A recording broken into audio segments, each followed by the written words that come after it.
नमस्ते ज्योतिराजाय विवेकानंद सूरये सच्चित्सुख स्वरूपाय स्वामिने तापहारिणे।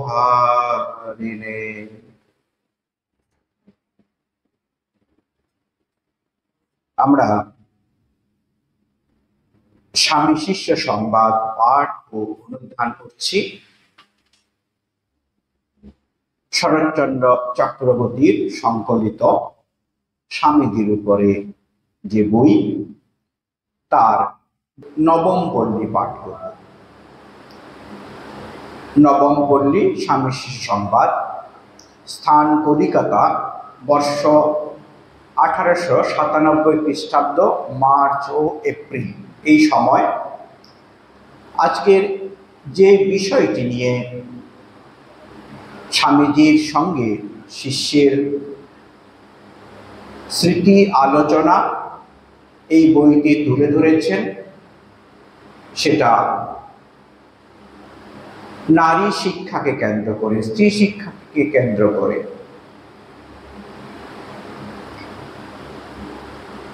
আমরা জানি যে স্বামীজি তার বিদেশ থেকে ফেরার পরে ভারতবর্ষের উন্নতির জন্য, পুনরুত্থানের জন্য যে পরিকল্পনাগুলো করেছেন, তার মধ্যে একটি বিশেষ গুরুত্বপূর্ণ স্থান নারী শিক্ষা, স্ত্রী শিক্ষা। সম অধিকার আমাদের সমাজে বিভিন্ন কারণে যে ভেদাভেদ তৈরি হয়েছে, আমাদের মধ্যে যে বিভিন্ন রকমের লোকাচার, কুসংস্কার তৈরি হয়েছে,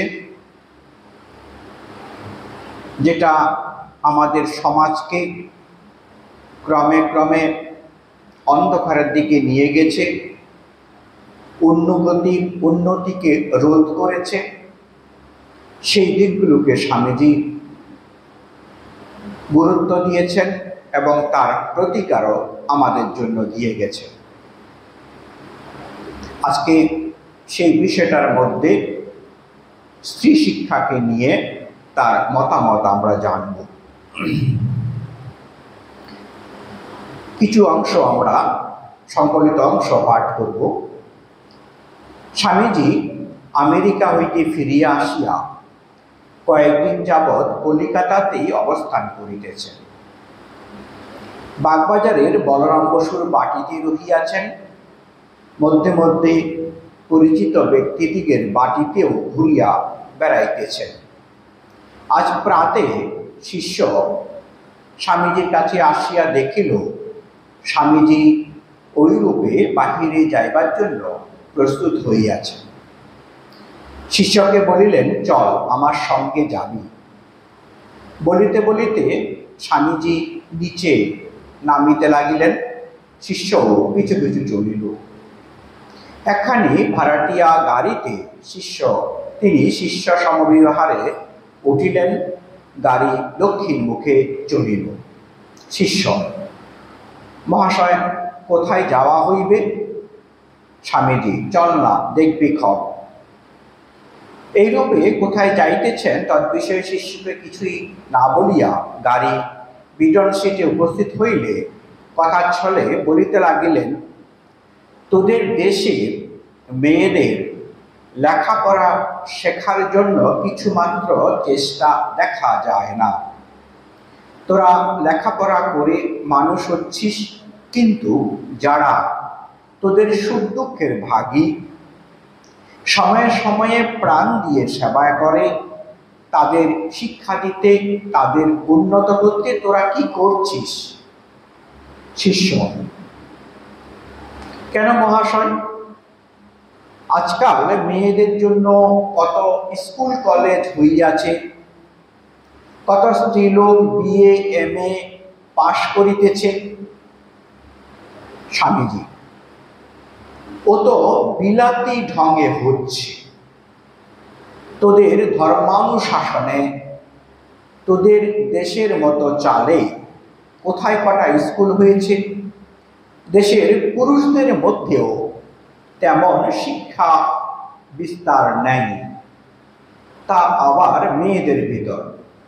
গভর্নমেন্টের স্ট্যাটিস্টিক্সে দেখা যায় ভারতবর্ষের শতকরা 10 থেকে 12 জন মাত্র শিক্ষিত, তা বোধ হয় মেয়েদের মধ্যে 1% ও হবে না। এই প্রেক্ষাপটটি আমরা স্মরণ করলাম, তার কারণ বুঝতে আমাদের সুবিধা হবে। স্বামীজি যে সময়ে কথা বলছেন সেই সময়ে আমাদের পরিসংখ্যান এই ছিল। আজ আমাদের বর্তমান আজকের দিনের মোটামুটি আমাদের শিক্ষার দিক থেকে আমরা অনেকখানি উন্নত। আমাদের পার্সেন্টেজ হিসাবে 72% পুরুষদের শিক্ষা আমরা দেখতে পাই, এবং তুলনামূলকভাবে নারীদের শিক্ষাও আমরা যথারীতি ভালো দেখতে পাই। তাও সারা ভারতবর্ষের তুলনায় নারীদের সংখ্যাটা কম, এবং তার মধ্যে আবার রাজ্য ভেদে তার পার্থক্য লক্ষ্য করা যায়। এবং স্বামীজি বারবার এই নারী শিক্ষা, নারীদের অধিকারের কথা বলেছেন। এই অধ্যায়ের মধ্যে শিক্ষার কথা বললেও শুধুমাত্র শিক্ষার কথা বলা হয়নি, সমাজের অন্যান্য স্তরে যেখানে নারীদের সম অধিকার বা ভূমিকা থাকে সেটাকে নিয়েও স্বামীজির মতের প্রতিফলন আমরা দেখতে পাব, এবং স্বামীজির সুস্পষ্ট রূপরেখা সেটাও আমরা দেখতে পাব। তারপরে স্বামীজি বলছেন, তা না হলে কি দেশের এমন দুর্দশা হয়? শিক্ষার বিস্তার, জ্ঞানের উন্মেষ এইসব না হলে দেশের উন্নতি কি করে হবে? তোরা দেশে যে কজন লেখাপড়া শিখেছিস, দেশের ভাবি আশার স্থল, সেই কজনের ভিতরেও ওই বিষয়ে কোনো চেষ্টা বা উদ্যম দেখতে পাই না। কিন্তু জানিস, সাধারণের ভিতর আর মেয়েদের মধ্যে শিক্ষার বিস্তার না হলে কিছু হবার যোগ নাই। সেজন্য আমার ইচ্ছা কতগুলি ব্রহ্মচারী ও ব্রহ্মচারিণী তৈরি করব। ব্রহ্মচারীরা কালে সন্ন্যাস গ্রহণ করে দেশে দেশে গায়ে গায়ে গিয়ে মাসের মধ্যে শিক্ষা বিস্তারে যত্নপর হবে, আর ব্রহ্মচারিণীরা মেয়েদের মধ্যে শিক্ষা বিস্তার করবে, কিন্তু দেশি ধরনের ওই কাজ করতে হবে। এখানে দুটি দিক গুরুত্বপূর্ণভাবে পরিলক্ষিত। স্বামীজি বলছেন যে আমাদের দেশের নারীদের শিক্ষার প্রসার কম। তার প্রতি উত্তরে শিষ্য বলছেন, কেন মহাশয়, এখন তো অনেক স্কুল কলেজ হয়েছে, তাদের মধ্যে অনেক মেয়েরাও BA-MA পাশ করছে। স্বামীজি বলছেন, তা হচ্ছে বটে, তবে সেটা বিলাতি ঢঙে। এখানে একটা গুরুত্ব দেওয়ার কথা, গুরুত্ব দিতে পারি, গুরুত্বপূর্ণ জিনিসটা আমরা নোট করতে পারি যে স্বামীজির পরিষ্কার বক্তব্য, ভারতীয় সংস্কৃতি, বৈদিক সংস্কৃতিকে ভুলে আমরা অন্ধ অনুকরণ করেছি পাশ্চাত্য সংস্কৃতিতে, এবং সেটা স্বামীজির আপত্তি। আমরা স্বামীজির জীবনকে যদি পর্যালোচনা করে দেখতে পাই, তিনি বিদেশে গেছেন, বিদেশের সংস্কৃতির উচ্চ প্রশংসা করেছেন, এবং আমেরিকান মেয়েদের যে স্বাধীনতা, আমেরিকান মেয়েদের মধ্যে শিক্ষা দীক্ষা, এইসব নিয়ে আমরা তার পত্রে তার মতামত দেখতে পাই। তাহলে এখানে এই স্বামীজি আবার এই যে বিলেতি ঢং, এই শব্দটা, বিলেতি শব্দটা এখানে আমরা শুধুমাত্র যে ইউকে কে আমরা বলতে পারি তা নয়। তখন আমরা জানি আমাদের ভারতবর্ষ তাদের দ্বারা শাসিত ছিল। শুধুমাত্র স্বামীজি ওকে যে বোঝাচ্ছেন, ওই ভাবনাটাকে বোঝাচ্ছেন তা নয়। এখানে স্বামীজি যে কোনো জাতির তার নিজস্ব স্বকীয়তাকে বজায় রেখে বা বজায় না রেখে যদি অন্ধ অনুকরণ কোনো কিছু আমরা করতে চাই, সেটা আমাদের ভালো হয় না, হিতে বিপরীত হয়। এই ভাবনাটি বোঝাবার চেষ্টা করেছেন। এই প্রেক্ষিতে আমরা স্বামীজির ওই ভাবনাটিও মনে রাখব যে তিনি বারবার বলেছেন যে ভারত তার আধ্যাত্মিকতা, তার যে ধর্মীয় সংস্কৃতি, সেটা যেন কখনো না ভুলে। এটা আমাদের ভারতীয় জীবনের মূল সুর। এবং সেই সঙ্গে সঙ্গে তিনি আমাদের সাবধান বাণী করে দিয়ে গেছেন যে বিজ্ঞান এবং প্রযুক্তিতে আমাদের ভারতবর্ষের যে চর্চা, ভারতবর্ষের যে পড়াশোনা ছিল, সেই সময়টাতে আমরা আমাদের সেই ঋত গৌরব বা বিদ্যা ভুলতে বসেছি এবং অনেকখানি পিছিয়ে পড়েছি। সেদিক থেকে স্বামীজির সুস্পষ্ট মতামত, পাশ্চাত্যের কাছ থেকে বিজ্ঞান এবং প্রযুক্তি আমাদেরকে ধার করতে হবে এবং তার পরিবর্তে পাশ্চাত্যবাসীদেরকে তিনি বলেছেন যে ভারতীয় সংস্কৃতির কাছ থেকে তোমরা যে ধর্মীয় ঐতিহ্য, আধ্যাত্মিক ঐতিহ্য, পারিবারিক যে গঠন, সেইটাকে সামাজিক পারিবারিক যে গঠন, আমাদের যে সংস্কৃতি, সেইটাকে অনেক কিছু নেওয়ার আছে পাশ্চাত্যবাসী। আজ আমরা যে সময়ে দাঁড়িয়ে এই আলোচনা করছি, আমরা যদি নিজেদের পর্যবেক্ষণ শক্তিকে একটু মেলে ধরি, তাতে আমরা বুঝতে পারি স্বামীজির ইচ্ছা বা স্বামীজির যে পর্যবেক্ষণ, সেটা কিন্তু অনেকাংশেই বাস্তবে পরিণত হচ্ছে বা হয়েছে। আমাদের আরো অনেকখানি এগিয়ে যেতে হবে, আমাদের থামলে চলবে না।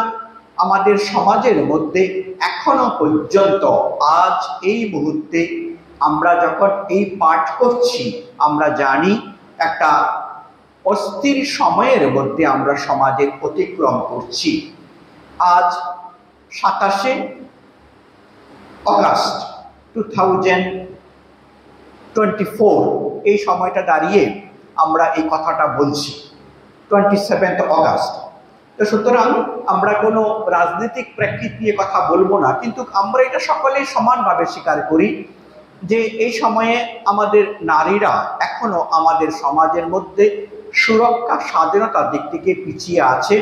এবং পুরুষদের, আমরা যারা পুরুষরা আছি, দায় একার কেউর হয় না, আমাদের সকলের মিলে সেই দায়বদ্ধতাটা আমাদের স্বীকার করে নিতে হবে। আমরা ব্যর্থ হয়েছি কোথাও, সমাজের সর্বস্তরের মানুষের আমাদের দায়িত্ব সেই জায়গাটাকে সুরক্ষা করা। এই সুরক্ষার স্বামীজির মতে বা এর যে সুরাহা স্বামীজি কি দিয়েছেন, আক্ষরিকত্বে শিক্ষা। এখানে শিষ্য যে শিক্ষার কথা বলেছেন, সেটা কিন্তু MA BA ইত্যাদি ইত্যাদি। এবং আমরাও দেখতে পাচ্ছি আজকে যে জটিলতা, যে অস্থিরতা, যে অবিচার, সেটা কিন্তু অশিক্ষিত মানুষদের মধ্যে থেকে আমরা তথাকথিত যে শিক্ষার জায়গা, যেগুলো শিক্ষা অঙ্গন, সেখানে এই ঘটনাগুলো ঘটছে। সেখানে আমরা ব্যভিচার, অবিচার, অন্যায়, অত্যাচার এবং দুর্নীতি, এই ধরনের জিনিস আমরা দেখতে পাচ্ছি। আমরা সমাজের সকলের সমানভাবে দায়ী। আমরা ব্যর্থ, এই কথাটা স্বীকার করে নিলে বরং আমরা এই জায়গা থেকে কিভাবে এগিয়ে যেতে পারবো তার রাস্তা আমরা খুঁজে পাবো। এবং আমাদের প্রার্থনা থাকবে, এই জন্মাষ্টমী গতকাল গিয়েছে, যে শ্রীকৃষ্ণ যে সত্যের জন্য অবতার হয়েছিলেন, যুগে যুগে অবতারদের কথা আমরা বলি। যখনই আমাদের সমাজের মধ্যে অস্থিরতা উঠে আসে, অসত্য, দুর্নীতি, তখনই ভগবান অবতরণ করেন সত্য সাধুতাকে রক্ষা করার জন্য। বর্তমান যুগে স্বামীজি এসেছেন, অবতার শ্রীরামকৃষ্ণ এসেছেন, এবং আমরা তাদের বাণী, তাদের চলার পথকে অবলম্বন করে নিশ্চিত আমরা এই অস্থির সময়কে অতিক্রম করে সুন্দর, শান্ত, শান্তিময় সমাজ ব্যবস্থার দিকে আমরা এগোতে পারব, যেখানে আমাদের নারীরা এবং আমরা সকলেই সুরক্ষা, স্বাধীনতা অনুভব করব। কিন্তু সেটা করার জন্য স্বামী যেটা বলছেন শিক্ষার প্রয়োজন। এই শিক্ষাটার আজ হয়তো আরো বেশি করে আলোচনার সময় এসেছে যে শুধুমাত্র পুঁথিগত বিদ্যা বা যে সার্টিফিকেট অর্জনের মাধ্যমে কখনোই আমরা এই সমস্যার সমাধান করতে পারবো না। তার জ্বলজ্জান্ত উদাহরণ বর্তমান সময়ে আমরা দেখতে পাই যে তথাকথিত শিক্ষিত মানুষরাই অনেক বেশি দুর্নীতিগ্রস্ত হচ্ছে। সেজন্য সর্বস্তরে আজ স্বামী বিবেকানন্দের কথা অনুসারে একটি মূল্যবোধ সমাজ, মূল্যবোধের শিক্ষার প্রয়োজনের কথা সমাজের সর্বস্তরে মানুষের মধ্যে উঠে আসছে এবং উৎসাহ দেখা দিচ্ছে। আমরা এই আলোচনার স্বামীজির কথার সুস্পষ্টতা যাতে বুঝতে সুবিধা হয়, আমরা শেষের একটি অংশ আগে একটু স্মরণ করে নিচ্ছি যে স্বামীজিকে শিষ্য প্রশ্ন করছেন স্ত্রীলোকদের শিক্ষার কি রূপ প্রয়োজন। স্বামীজির কথাতে আমরা যদি শব্দগুলোকে যেভাবে সংকলিত হয়েছে আমরা পড়ি, সেটা বলছেন যে ধর্ম, শিল্প, বিজ্ঞান, ঘরকন্যা, রন্ধন, সেলাই, শরীর পালন, এই সকল বিষয়ের স্থূল মর্মগুলো শেখানো উচিত। নোবেল নাটক ছুতে দেওয়া উচিত নয়।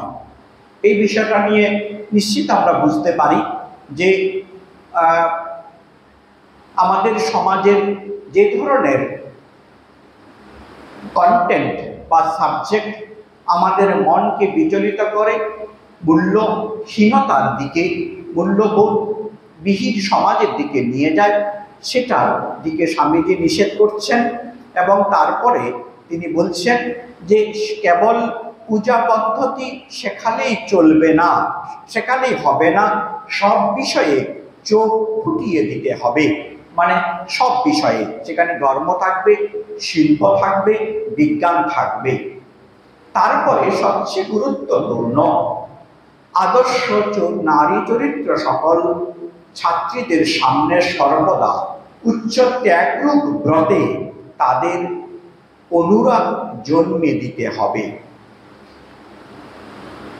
এটা বারবার উঠে আসবে যে যখনই কোনো শিক্ষার সঙ্গে বা কোনো ব্যবস্থার সঙ্গে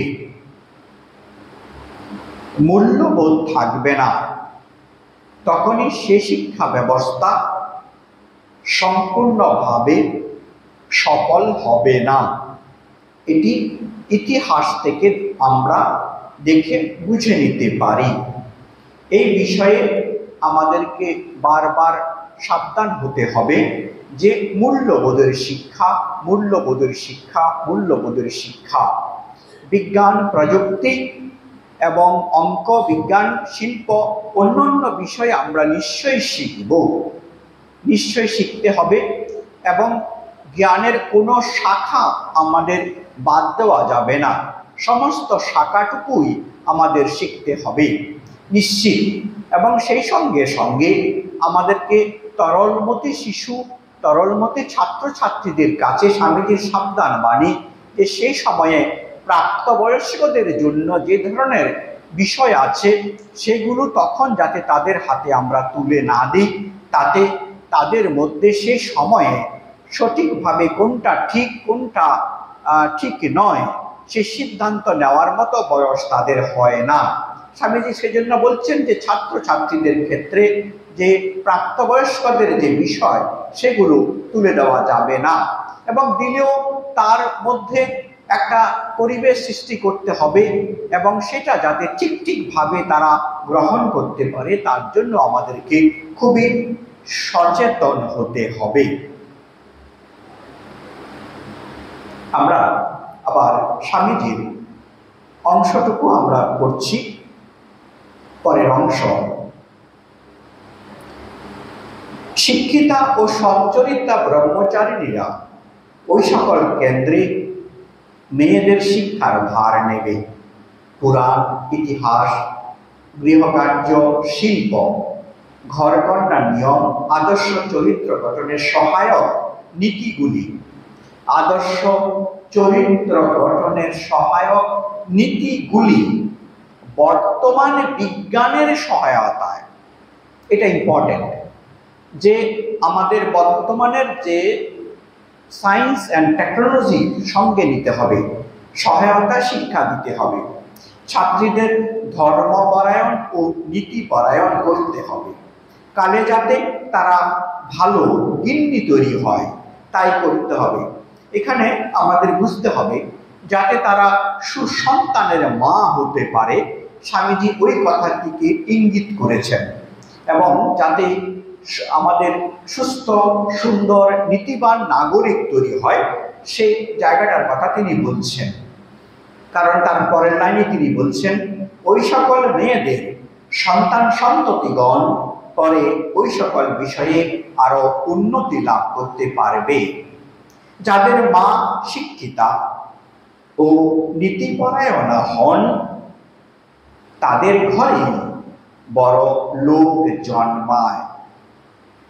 খুব গুরুত্বপূর্ণ কথা বলছেন, যাদের মা শিক্ষিতা নীতিপরায়ণা হন তাদের ঘরেই বড় লোক জন্মান।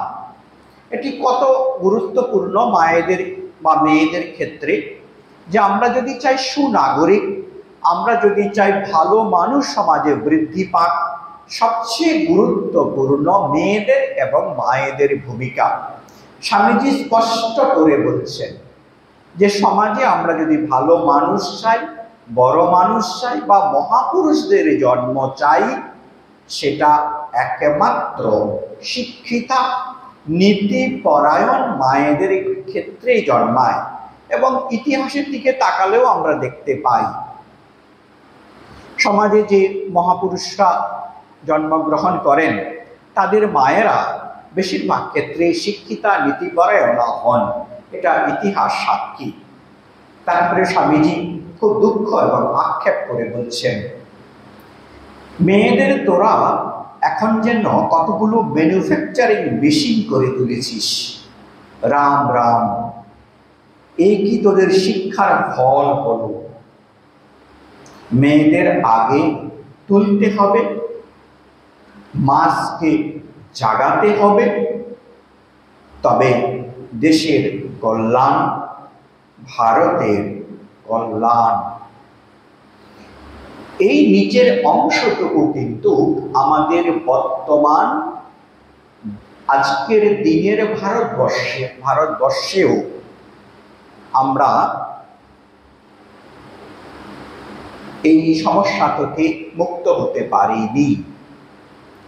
এখনো মেয়েদের, বিশেষত গ্রামে, আমরা এই রামকৃষ্ণ মিশন নরেন্দ্রপুরের যে গ্রামীণ উন্নয়ন প্রকল্প আছে, সেই প্রকল্পের সঙ্গে যুক্ত হওয়ার সুবাদে যখন বিভিন্ন গ্রামে আমরা যাই সেবার কাজে, সেখানে দেখতে পাই যে এখনো শিক্ষার হার মেয়েদের মধ্যে খুবই নিম্নমানের, খুবই নিচের দিকের, এবং যেটা অ্যালার্মিং যে এখনো বাল্য বিবাহ সমাজ, আমাদের সরকার এত নিয়ম করেছে, পড়াশোনার সুযোগ দেওয়া থেকে শুরু করে সমস্ত দিকের সমস্ত ফ্যাসিলিটি দেওয়া হলেও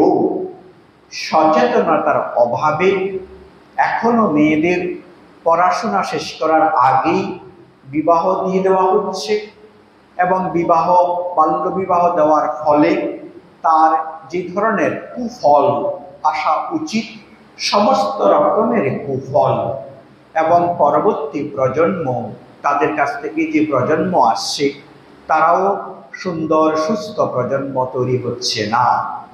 এটা আমরা যখন বিভিন্ন সরকারি যে কর্মচারীরা আছেন তাদের সঙ্গে মিট করি, রাজনৈতিক সামাজিক যে বিভিন্ন ব্যক্তিত্বরা আছেন তাদের সঙ্গে যখন কথা বলি তারাও দুঃখ করে এই কথা বলেন।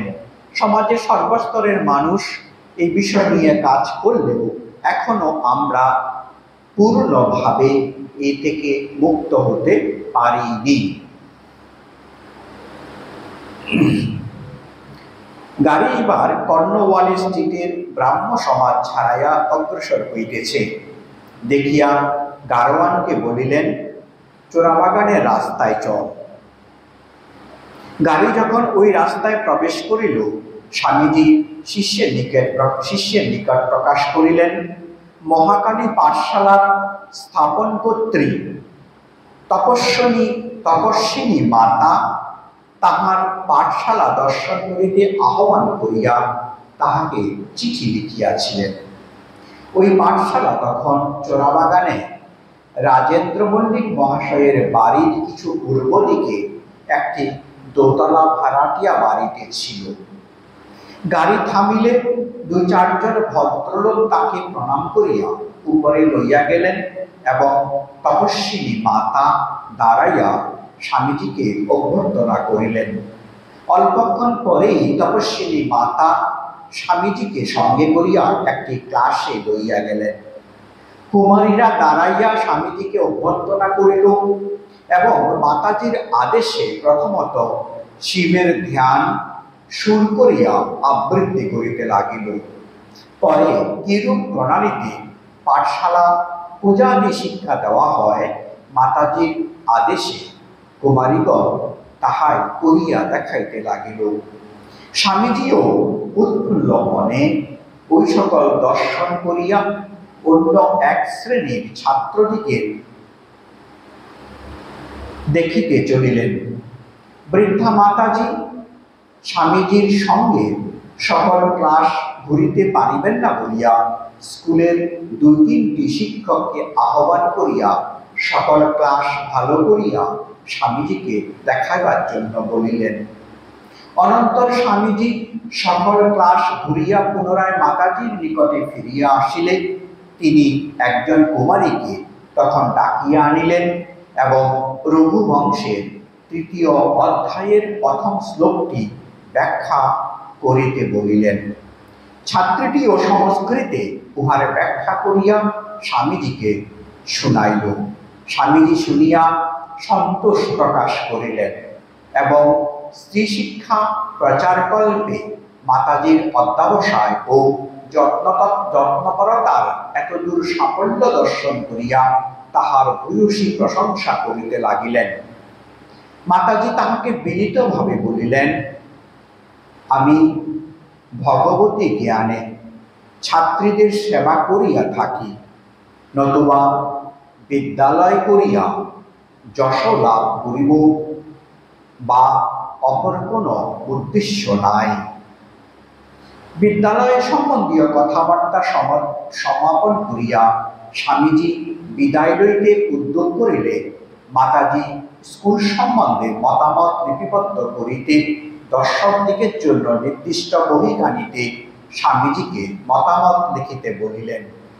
স্বামীজিও ওই পরিদর্শক পুস্তকে নিজ মত বিশদভাবে লিপিবদ্ধ করিলেন।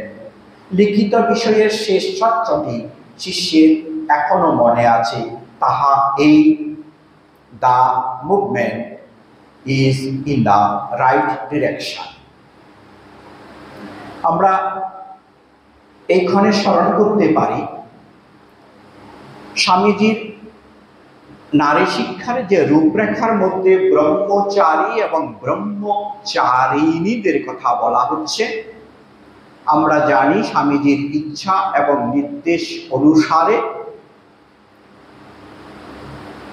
1953 খ্রিস্টাব্দে দক্ষিণেশ্বরে ত্যাগী মেয়েদের নিয়ে ভারতবর্ষে একটি নতুন ধারার সন্ন্যাসিনী সম্প্রদায় সৃষ্টি করেছেন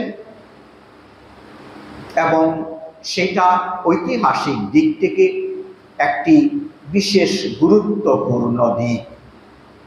নতুন ধারায় কেন বলছি, তার আগে আমাদের মধ্যে মৈত্রী, গার্গী ইত্যাদি, খনা ইত্যাদি সন্ন্যাসিনীদের বা সাধিকাদের কথা আমরা জানতে পারলেও সঙ্গবদ্ধভাবে মেয়েরা সন্ন্যাসিনী একমাত্র আমরা বৌদ্ধ সঙ্গে দেখতে পাই। এবং এর থেকে এই স্বামী বিবেকানন্দ প্রবর্তিত শ্রী সারদা মঠ ও সারদা মিশন, যেটা স্বামীজির কর্তৃক তার নির্দেশে সৃষ্ট, সেটার বৈশিষ্ট্যগত পার্থক্য আছে। প্রধান পার্থক্য হচ্ছে যেখানে একমাত্র সংগঠন আমার মনে হয় পৃথিবীতে নারী সংগঠন, যেখানে পুরুষদের কোনো রকমের অধিকার নেই, পুরুষদের কোনো রকমের অনুশাসন নেই এবং পুরুষদের কোনো রকমের নাক গলানো বরদাস্ত স্বামীজির সমস্ত পথ বন্ধ করে দিয়ে গেছেন। সেদিক থেকে এটি একটি আশার কথা। স্বামীজি যে নারী শিক্ষার কথা বলেছেন তার যে একটি মডেল কি হতে পারে তার রূপরেখা তিনি তার শিষ্যদেরকে যখন বেলুর রামকৃষ্ণ মঠ এবং রামকৃষ্ণ মিশন স্থাপন করেছিলেন তখন তিনি দিয়েছেন। এবং সেই সময় তিনি বিভিন্ন কারণে নিজে করে যেতে পারেননি, কিন্তু তার সুস্পষ্ট নির্দেশিকা তিনি দিয়ে গেছিলেন, কালে যখন সময় হবে, সামর্থ্য হবে, একই রকম ভাবে নারীদের জন্য শ্রীরামকৃষ্ণ মা সারদা দেবীকে কেন্দ্র করে মঠ প্রতিষ্ঠা হবে এবং সেখানে মেয়েরা ত্যাগের ব্রত অবলম্বন করে সন্ন্যাস নেবে।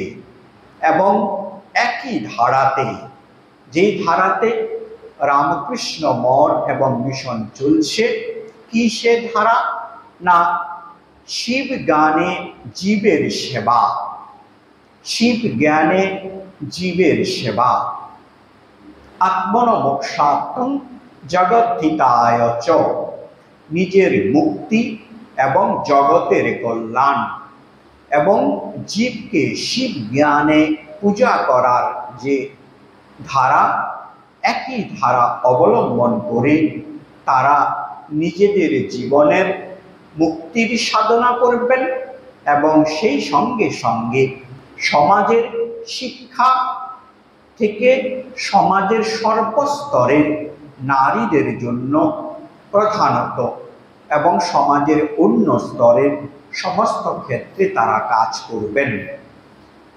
আমরা আজ যে সময়ে দাঁড়িয়ে আছি আমরা দেখতে পাই যে এই সময়ে সারদা মঠ এবং সারদা মিশন সফলতার সঙ্গে শুধু যে ভারতবর্ষে কাজ করছে তা নয়, তাদের কর্মপরিধির বিস্তার আজ বাংলার বাইরে ভারতবর্ষে এবং ভারতের বাইরে শ্রীলঙ্কা, অস্ট্রেলিয়া থেকে শুরু করে আমেরিকায় বহু জায়গায় তাদের শাখা আজ কাজ করছে এবং অনেক শিক্ষিতা মেয়েরা, যুবতী মেয়েরা তারা কাজ করছে, তারা ব্রহ্মচর্য ব্রত গ্রহণ করছে, ত্যাগের জীবন অবলম্বন করছে। রামকৃষ্ণ মঠ ও মিশনের মতো সেখানেও একটি শিক্ষিত স্বেচ্ছাসেবী ভক্তদেরও একটা আন্দোলন চলছে। শুধু যে ত্যাগী মাতাজিরা বা ব্রহ্মচারীরা কাজ করছেন তা নয়, সে সঙ্গে সঙ্গে ত্যাগকে অবলম্বন করে, ত্যাগকে ভালোবেসে নিজেদের মধ্যে আমাদের স্বার্থপরতার ভাবটাকে কমিয়ে কিভাবে সমাজের মধ্যে আমরা সেবার ভাবে সমাজকে এগিয়ে নিয়ে যেতে পারি, রাষ্ট্রকে এগিয়ে নিয়ে যেতে পারি এবং তার একটি যে মডেল স্থাপন করা সমাজের সামনে, সেটা তারা সফলতার সঙ্গে করে যাচ্ছেন। আর বেশি বেশি করে তাদের কথা আলোচনা করা উচিত, তাদের দৃষ্টান্ত সমাজের সামনে তুলে ধরা উচিত। কারণ এত বড় একটি বিশাল পৃথিবী, বিশাল দেশ আমাদের এই ভারতবর্ষ, সেখানে আমাদের রামকৃষ্ণ মঠ মিশন বা সারদা মঠ মিশন সেটা মাত্র গুটি কয়েক জায়গায় আমরা আছি। সেটার পরিধি যাতে, এই ভাবনাটা যাতে সমাজের যে স্তরের মানুষ যেখানেই থাকুক না কেন, তারা যেই জীবিকা বা যেই পেশারই লোক হোক না কেন, তাদের মধ্যে যাতে এই সেবা, নিঃস্বার্থপরতার ভাব, কার্যকুশলতার ভাব, ভারতীয় মূল্যবোধের সঙ্গে বিজ্ঞান এবং প্রযুক্তিকে অবলম্বন করে আমাদের নিজেদের মধ্যে যাতে আরো এম্পাওয়ারমেন্ট, আরো নিজেদেরকে যাতে শক্তিশালী করতে পারি, সেই ভাবনাটা এবং স্বনির্ভর স্বাধীনতা, স্বনির্ভরতা স্বাধীনতা, এই কথাটি অনেক দিক আছে, অনেক প্রেক্ষাপট আছে, এর বিস্তারিত আলোচনা করার পরিধি এর প্রয়োজন। আমরা এইটুকুনি সংক্ষেপে বুঝতে পারি যে আমাদেরকে স্বনির্ভর হতে হবে। আমরা যাতে অন্যের উপর নির্ভর করতে না হয়, তাহলে কিন্তু আমাদের স্বাধীনতার আমরা সম্পূর্ণভাবে পেয়েছি বলে আমরা বলতে পারবো না। সেক্ষেত্রে সমান অধিকার সমাজের সর্বস্তরের মানুষ যাতে পান, সেটা শিশু হতে পারে, পুরুষ হতে পারে, নারী হতে পারে, এবং ধর্ম বর্ণ নির্বিশেষে। এই কথাগুলো আমরা একটা ছোট্ট পরিসরে, ছোট্ট সময়ের মধ্যে বলা যতখানি কঠিন, বাস্তবে রূপ দান সেটা ততখানি কঠিন। যতখানি সোজা বলা তার চেয়ে অনেক বেশি কঠিন। সমাজের যে মূল যন্ত্রগুলো আছে, সেই যন্ত্রগুলোর কাছে আমাদেরকে বারবার এই দৃষ্টান্তগুলোকে পৌঁছে দিতে হবে। আমরা শুধুমাত্র জাস্টিস, বিচার, ন্যায় চাই বললে কিন্তু সেই বিচার, সেই ন্যায় আসবে না। একটি ঘটনার শুধু বিচার হতে পারে, যতক্ষণ পর্যন্ত না এই মানসিকতাকে রোধ করা যায় ততক্ষণ পর্যন্ত কিন্তু হবে না। নিশ্চিত আইনের শাসন প্রয়োজন, যে কোনো অপরাধীর শাস্তি অবশ্যই প্রয়োজন। এবং অপরাধী বলা হয়, যখনই আমি অপরাধীকে শাস্তি দিতে দেরি করলাম, সেদিক থেকে আরেকজন কিন্তু ন্যায় বিচার পেতে দেরি হলো, সেটা নিঃসন্দেহে সমাজের ঠিক দিক নয়, সমাজের কাছে একটি ভুল বার্তা যায়, সেটা আমাদেরকে নিশ্চিত করতে হবে। কিন্তু তার চেয়েও গুরুত্বপূর্ণ যেটা, যে আমাদেরকে সর্বস্তরে আমাদের প্রথম নিজেদেরকে প্রশ্নগুলো করতে হবে, নিজেদের মধ্যে বেশি করে আলোচনা, বিচার, বিশ্লেষণ, এবং আমাদের নিজেদেরকে সমৃদ্ধ করতে হবে, সেই শিক্ষায় শিক্ষিত করতে হবে। তখন আমরা আস্তে আস্তে প্রথম পরিবার, তারপরে ছোট্ট ছোট্ট যে সম্প্রদায়, তারপরে যে সমাজ, তারপরে রাষ্ট্র, এইভাবে আমরা ভাবনাটাকে আমরা বিলিয়ে দিতে পারি।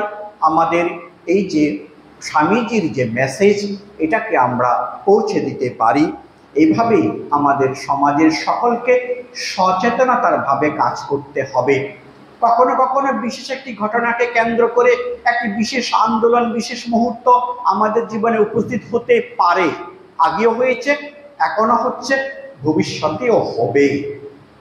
অর্জুন এবং শ্রীকৃষ্ণের যে কথোপকথনে মহাগীতা, শ্রীমৎ ভগবত গীতা সৃষ্টি হয়েছে, সেখানেও আমরা দেখতে পাই ভগবান শ্রীকৃষ্ণ তার কোনো প্রচেষ্টাকে তিনি বাকি রাখেননি এই প্রাণহানিকর মহাযুদ্ধকে বন্ধ করার জন্য, কিন্তু তিনি ব্যর্থ হয়েছেন। বিশেষ পরিস্থিতিতে, বিশেষ ক্ষণে সেটা তখন একটি ধর্মযুদ্ধের রূপ নেয়, সেটা ইতিহাস তাই বলছে। কিন্তু ভগবান শ্রীকৃষ্ণ অর্জুনকে বারবার বলেছেন যে এই যুদ্ধ একমাত্র কিন্তু সমাধান নয়। যতক্ষণ পর্যন্ত আমাদের মধ্যে দৈবিক গুণের আমরা অনুশীলন করব, যতক্ষণ পর্যন্ত আমরা না স্থিতপ্রজ্ঞ হব, ততক্ষণ পর্যন্ত গীতা উক্ত অনাসক্তির ভাব, নিষ্কাম কর্মের ভাবকে আমরা অবলম্বন করতে পারবো না। আবার এইটা অবলম্বন করতে না পারলে আমরা কখনো ধর্ম ন্যায়কে ধরে রাখতে পারবো না। এই যেন একটার সঙ্গে আরেকটি পরিপূরক, একটাকে বাদ দিয়ে আরেকটা চলবে না। কখনো কখনো আমাদের মধ্যে এই ভাবনাটা আসে, অস্বীকার করা উপায় নেই, যে এটা আমার ব্যাপার নয়, এটা অন্যরা দেখে নিক। এটা নিঃসন্দেহে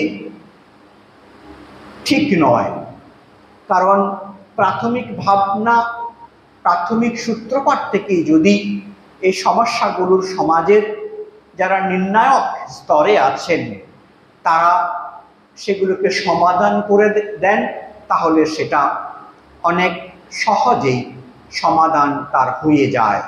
বিশেষত একটি নাগরিক সমাজ যখন তৈরি থাকে, বর্তমানে আমরা যে অবস্থায় আছি, এখন আর রাজতন্ত্রের যুগ নয়, এখন আমরা গণতান্ত্রিক একটি পদ্ধতির মধ্য দিয়ে আমরা আছি। সেখানে আমাদের প্রত্যেক নাগরিকের ভূমিকাটুকু আগের তুলনায় আমি মনে করি অনেক বেশি দায়িত্বপূর্ণ, বা প্রত্যেকের দায়িত্বকে অস্বীকার করা যায় না। সেই জায়গায় এই মূল্যবোধের শিক্ষা, সচেতনতা এবং সেটাকে শুধু নিজের মধ্যে সীমাবদ্ধ রাখা নয়, সেটাকে ধীরে ধীরে সমাজের অন্য স্তরে তাকে প্রতিফলিত করার দায়িত্ব আমাদের থাকছে। স্বামীজির আমরা পরের ভাবনাটায় আমরা যাচ্ছি। সেদিন স্বামীজি ওই মহাকালী পাঠশালায় দেখে এসেছেন, দেখে এসে তার পর্যবেক্ষণ তিনি আমাদের সামনে দিলেন, এবং সে পাঠশালায় সে মাতাজি ত্যাগী মানুষ, স্বামীজি তার খুব প্রশংসা করেছেন, এবং অল্প সময়ের মধ্যে তিনি কিভাবে নারীদের, মেয়েদেরকে সুন্দর শিক্ষায় শিক্ষিত করছেন সেটা প্রশংসা করেছেন। স্বামীজির কথায় আমরা একটু শুনি।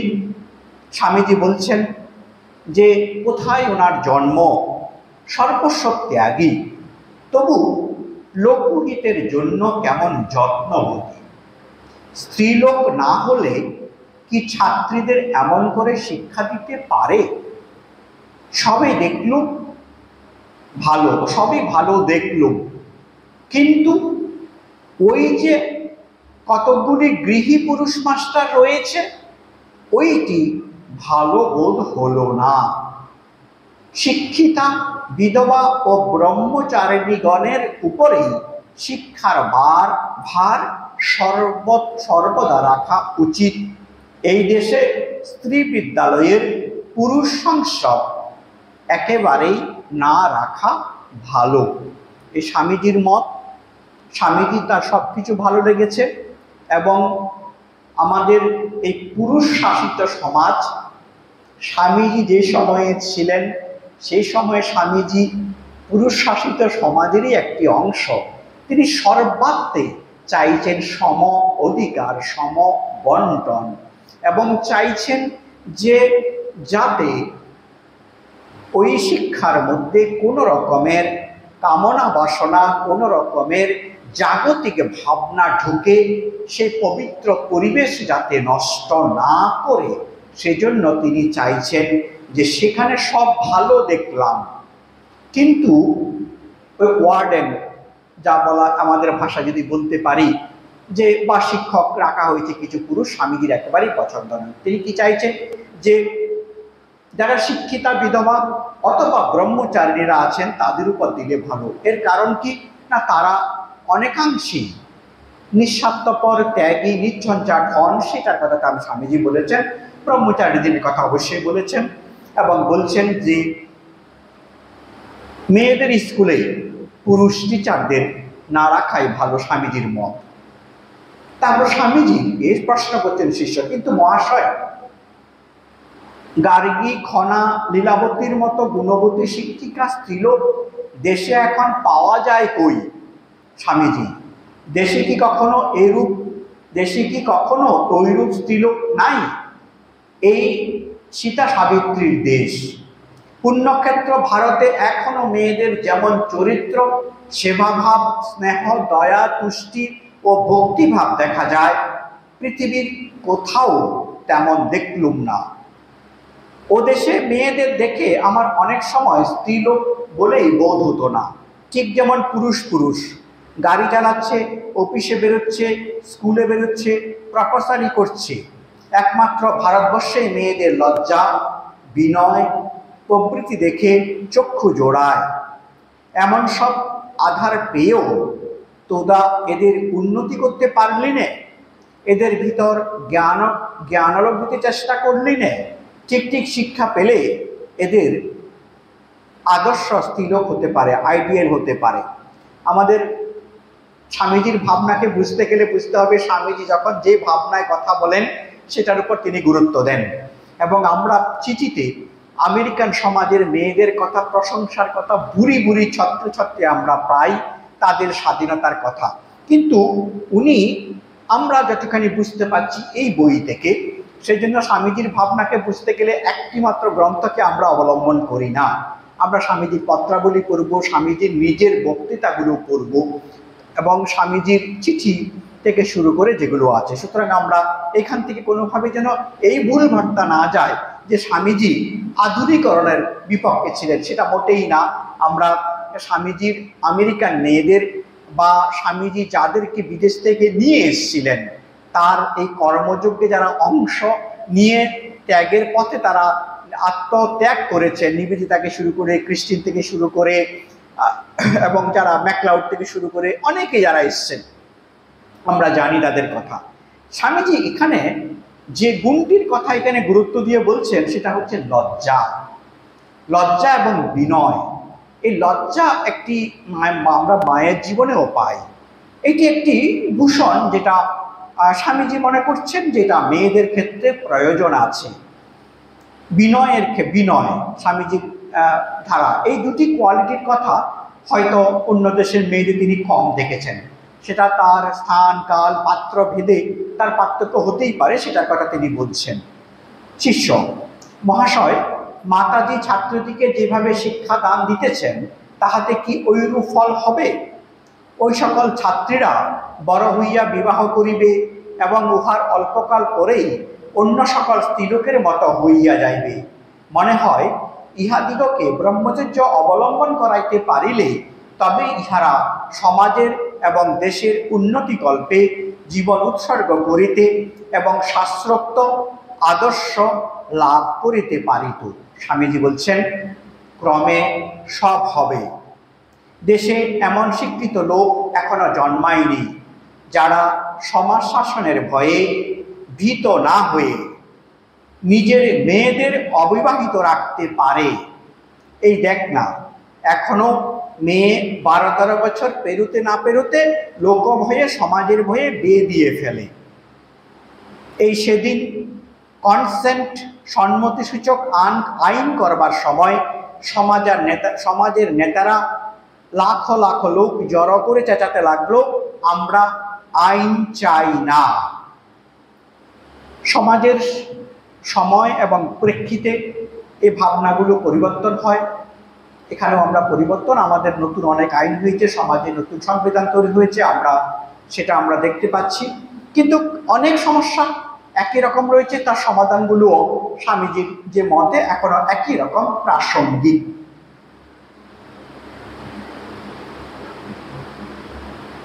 স্বামীজিকে শিষ্য একটি বেশ কুটো প্রশ্ন করেছেন, মহাশয়, সংহতিকারগণ কিছু একটা না ভাবিয়া চিন্তিয়া কি বাল্য বিবাহের অনুমোদন করিয়াছিলেন? নিশ্চয়ই উহার ভিতর একটা গূঢ় রহস্য আছে। স্বামীজি কি রহস্য আছে? এবং তারপরে আপনি সকলেই জানি স্বামীজি একেবারেই সেটাকে নাকচ করে দিয়েছেন। এবং বাল্য বিবাহ জনিত যে ধরনের সমস্যা স্বামীজি সেগুলো উল্লেখ করছেন এবং বাল্যবিবাহে রোধের কথা তিনি বলছেন। আমরা বলছি এখানে, অন্য পক্ষে স্বামীজি বলছেন, বলা যেতে পারে যে বাল্যবিবাহে মেয়েরা অকালে সন্তান প্রসব করে অধিকাংশই মৃত্যুমুখে পতিত হয় এবং সন্তান সন্ততিগণ ক্ষণজীবী হয়ে দেশের ভিখারি সংখ্যা বৃদ্ধি করে। কারণ পিতামাতার শরীর সম্পূর্ণ সক্ষম ও সবল না হলে সবল ও নিরোগ সন্তান জন্মিবে কি রূপে? লেখাপড়া শিখিয়ে একটু বয়স হলে বিয়ে দিলে সে মেয়েদের যে সন্তান সন্ততি জন্মাবে তাদের দ্বারা দেশের কল্যাণ হবে। তোদের ঘরে ঘরে এত বিধবা, তার কারণ হচ্ছে এই বাল্যবিবাহ। বাল্যবিবাহ কমে গেলে বিধবা বিবাহের সংখ্যা কমে যাবে। শিষ্য আবার একটি কুটো প্রশ্ন করছেন এবং সেই প্রশ্নগুলোর কল্যাণে আমরা স্বামীজির উত্তরগুলো পাচ্ছি এবং বর্তমান যুগেও প্রাসঙ্গিক, যেটা আমরা ওই আধুনিকরণ এবং স্বামীজির যে ভাবনা এটাকে নিয়ে শিষ্যের প্রশ্ন, এই প্রশ্নটা করছি গুরুত্বপূর্ণ। শিষ্য: কিন্তু মহাশয়, আমার মনে হয় অধিক বয়সে বিবাহ দিলে মেয়েরা গৃহকার্যে তেমন মনোযোগী হয় না। শুনিয়াছি কলিকাতার অনেক স্থলে শাশুড়িরা রাঁধেন, শিক্ষিতা বধূরা পায়ে আলতা করিয়া বসিয়া থাকে। তারপরে শিষ্য বলছেন যে আমাদের বাঙ্গাল দেশে ওইরূপ কখনো হইতে পায় না। দুটি সমাজের কথা বলছেন। শিক্ষিত হলে আমাদের মেয়েরা গৃহ কর্মের যে তাদের যে দায়িত্ব সেটা পালন করে না। স্বামীজি বলছেন ভালো এবং মন্দ সব দেশেই থাকে। তারপরে বলছেন আমার মতে সমাজ সকল দেশেই আপনি আপনি গড়ে। অতএব বাল্যবিবাহ তুলে দেওয়া, বিবাহদের পুনরায় বিয়ে দেওয়া প্রভৃতি বিষয়ে নিয়ে আমাদের মাথা ঘামাবার দরকার নেই। আমাদের কাজ হচ্ছে স্ত্রী পুরুষ সমাজের সকলকে শিক্ষা দেওয়া।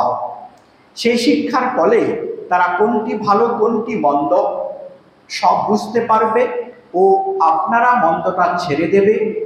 আর তখন জোর করে সমাজের কোনো বিষয় ভাঙতে গড়তে হবে না।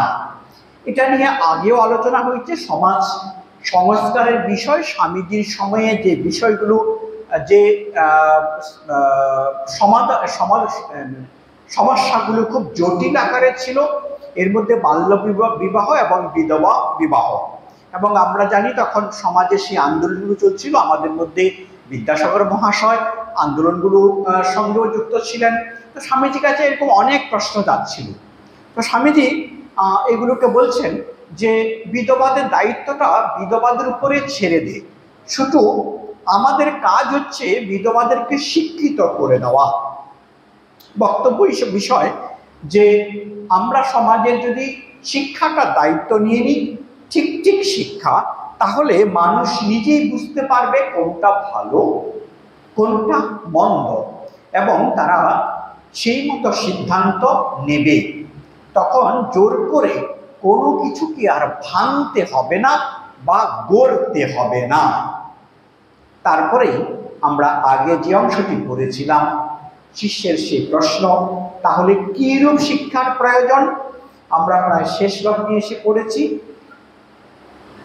ধর্ম, স্বামীজি বলছেন ধর্ম, শিল্প, বিজ্ঞান, ঘরকন্না, রন্ধন, সেলাই, শরীর পালন, সমস্ত বিষয় যেটা আমরা আলোচনা করেছি এর মধ্যেই এই বিষয়ে শিক্ষা দিতে হবে। সব বিষয়ে চোখ ফুটিয়ে দিতে হবে, আমাদেরকে সচেতন করতে হবে এবং উচ্চ ত্যাগরূপ ব্রতে তাদের যাতে অনুরাগ জন্মে সেই বিষয়ে শিক্ষা দিতে হবে। সীতা, সাবিত্রী, দময়ন্তী, লীলাবতী, খনা, মীরা এদের জীবন চরিত্র মেয়েদের বুঝিয়ে দিয়ে তাদের নিজেদের জীবন ওই রূপে গঠিত করতে হবে।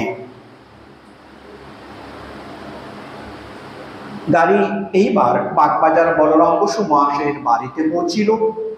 স্বামীজি অবতরণ করিয়া উপরে উঠিলেন এবং তাহার দর্শন অভিলাষী হইয়া যাহারা তথায় উপস্থিত ছিলেন তাহাদের সকলকে মহাকালী পাঠশালার বৃত্তান্ত আদ্যপান্ত বলিতে লাগিলেন।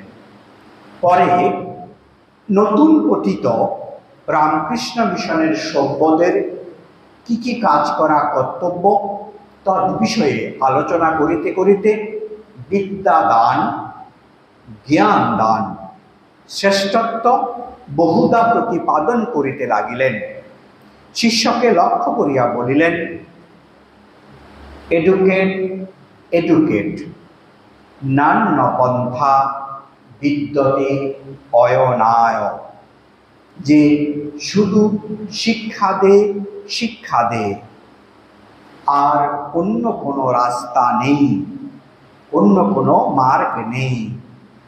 শিক্ষাদানের বিরোধী দলের প্রতি তিনি কটাক্ষ করে বললেন, যেন পেল্লাদের দলে যাসনি।